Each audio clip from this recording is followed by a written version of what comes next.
बहुजन नेता हमारे बीच में बड़े भाई हैं, वो आए और अपनी बात रखें।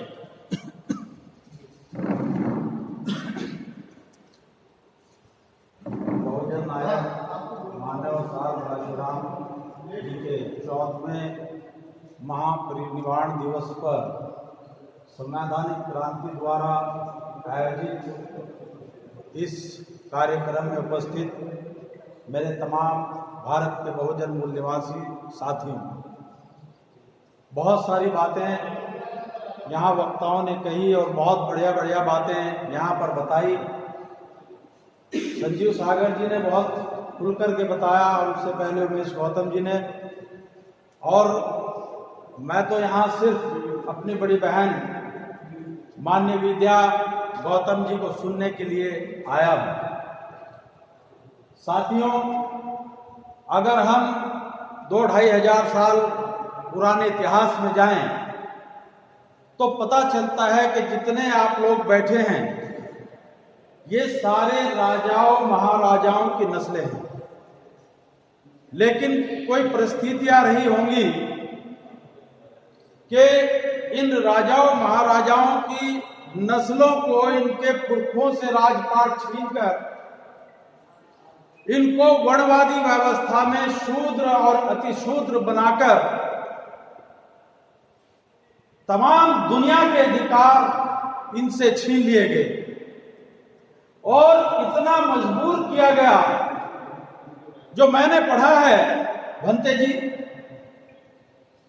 के जो हमारे ये बहुजन मूल निवासी समाज के लोग हैं, जिन लोगों को इंसान का दर्जा बाबा साहब डॉक्टर भीमराव अंबेडकर ने दिया और जिनको सत्ता का बेताज बादशाह मान्यवर काशीराम साहब ने बनवाया, इन लोगों की हालत इस मुल्क के अंदर ऐसी बना दी गई थी कि ये लोग इस मुल्क के अंदर हर तरीके के अधिकार से महरूम थे।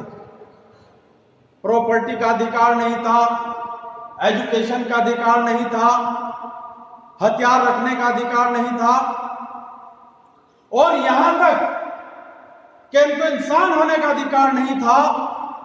मैंने एक किताब के अंदर पढ़ा है, उसके अंदर लिखा था कि जब ऐसे समाज के लोग भूख से बिलखते हुआ करते थे तो ये छुप छुप कर देखा करते थे कि कब मरे हुए जानवर को जंगल में डाला जाएगा और कब हम उसका मांस लाकर अपने भूख से बिलखते बच्चों को खिलाएंगे। और साथियों, वो भी इतना आसानी से नहीं मिलता था, उसके लिए भी ऊपर से गिद्ध झपट्टा मारता था और नीचे से कुत्ता उस पर हमला करता था, और तब जाकर लहूलुहान होकर संघर्ष करके हमारे पुरखे उनके जबड़ों से निकाल करके उनको मांस को अपने भूख से बिलखते बच्चों को खिलाया करते थे। लेकिन इन सब के बाद 14 अप्रैल 1891 को भारत की धरती पर बाबा साहब डॉक्टर भीमराव अंबेडकर ने जन्म लिया। उनका बचपन कैसे गुजरा, उनकी जवानी कैसे गुजरी, अगर इन सारी मुद्दों पर बातें करें तो बहुत लंबा समय लग जाएगा। लेकिन उन्होंने अपने तक प्रयासों से बेइंतहा संघर्ष करके, मनुवाद के साथ लड़ करके उन्होंने हमें सबसे पहले इंसान होने का दर्जा दिया।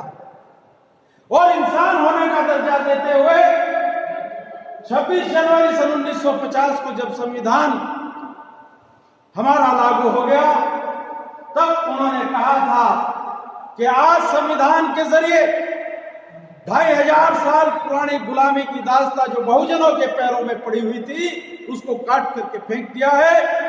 अब रानी के पेट से राजा पैदा नहीं होगा, अब खेत खलिहान के मजदूर किसान के वोट की ताकत पर राजा पैदा होगा।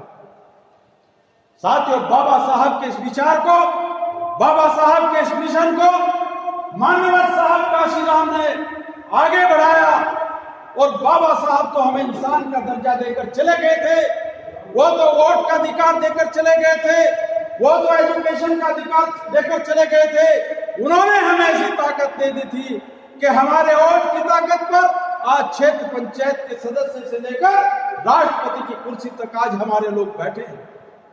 लेकिन साथियों, बाबा साहब ने कहीं यह भी कहा था कि जिस समाज के अंदर 10 एडवोकेट, 20 डॉक्टर और 30 इंजीनियर मौजूद हों, बड़े से बड़ा जालिम हुक्मरान उस समाज की तरफ बदनीयती से आंख उठाकर नहीं देख सकता। साथियों, आज आप अपने और हमारे ऊपर उठा करके देख लें, अगर मैं सारे बहुजनों को छोड़ दूं, मुसलमानों को छोड़ दूं और सिर्फ ऐसी समाज की बात करूं, क्षेत्र पंचायत के सदस्य से लेकर राष्ट्रपति की कुर्सी तक हमारा आदमी बैठा है, 131 मेंबर ऑफ पार्लियामेंट बैठे हैं, 1050 एमएलए बैठे हैं, ना जाने कितने निगमों के हम चेयरमैन हैं, बड़े बड़े एडवोकेट हैं, डॉक्टर हैं, प्रोफेसर हैं, हर कुछ हमारे पास है। लेकिन दिन पर दिन बाबा साहब का कारवां धीरे धीरे आगे बढ़ने के बजाय धीरे धीरे पीछे हटता जा रहा है और बड़ी तेजी से पीछे हटता जा रहा है।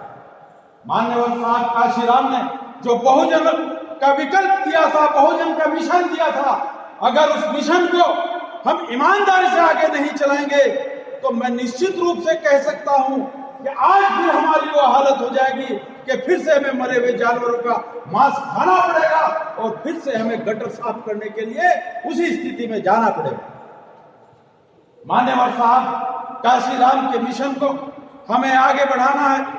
उन्होंने, क्योंकि बाबा साहब के जाने के बाद ऐसी समाज के अंदर भी बहुत लीडर पैदा हुए, लेकिन उन्होंने समाज के लिए काम नहीं किया, उन्होंने दूसरे लोगों के लिए काम किया, उनको मजबूत किया। लेकिन मान्यवर साहब काशीराम जी ने जो 1585 का फार्मूला दिया, जो बहुजनों के अंदर सत्ता की ललक पैदा की, उसके तहत आज भारत के अंदर, हमारी उत्तर प्रदेश के अंदर 4-4, 5-5 बार हम मुख्यमंत्री बने। लेकिन कहीं ना कहीं आज हमारे मिशन में कुछ कमी है, जो हम पीछे हट रहे हैं, उसको हमें दूर करना है।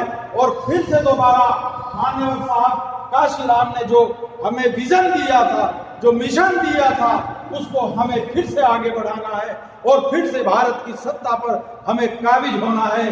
दुनिया में कोई लड़ाई नहीं, सिर्फ सत्ता और संपत्ति की लड़ाई है। सत्ता और संपत्ति तभी सुरक्षित रहेगी, हमारे अधिकार तभी सुरक्षित रहेंगे जब सत्ता की चाबी हमारे हाथ में होगी। और सत्ता की चाबी 1000 जगह बिखरने के बाद नहीं मिलेगी, हमें संगठित होकर मिलेगी। और मान्यवर साहब काशीराम ने जो 1585 का विजन दिया था, जो बहुजनों को संगठित करने का काम दिया था, उसी फार्मूले पर चलकर हम भारत की सत्ता और व्यवस्था पर कब्जा कर सकते हैं।